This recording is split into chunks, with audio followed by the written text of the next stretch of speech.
కర్కాటక రాశి. ఈ రాశి వారికి ఆదాయం 8, వ్యయం 2, రాజపూజ్యం 7, అవమానం 3.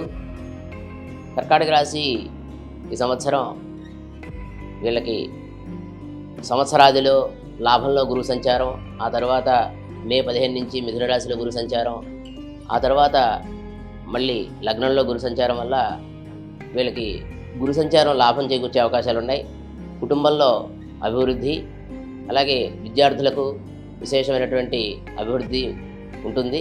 అలాగే ఈ రాశికి భాగ్యస్థానంలో శనేశ్వర సంచారం కొంతవరకు మేలే కలిగి చేస్తుందని చెప్పుకోవాలి.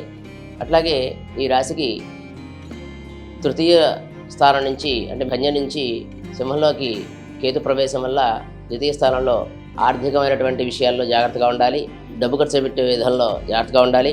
తీర్థయాత్రలు చేస్తారు వీరు, అలాగే దేవాలయ సందర్శనాలు. అలాగే ఈ రాశివారు ఈ సంవత్సరం మంచి పేరు ప్రఖ్యాతులు పొందే అవకాశాలు ఉన్నాయి. విద్యార్థులు అభివృద్ధి చెందే అవకాశం ఉంది. అలాగే వృత్తి వ్యాపార విషయాల్లో ఆలోచిస్తే దశమాధిపతి మొదటి సంవత్సర ఆదిలో దశమాధిపతి కొంత నీచ స్థానంలో ఉండటం వల్ల కొంత ఇబ్బందులు కలిగినప్పటికీ తర్వాత మంచి సదవకాశాలు వచ్చే అవకాశాలు ఉన్నాయి. ఈ రాశి వారికి నవంబర్ తర్వాత అత్యంత యోగ్యమైనటువంటి కాలం నడుస్తోంది.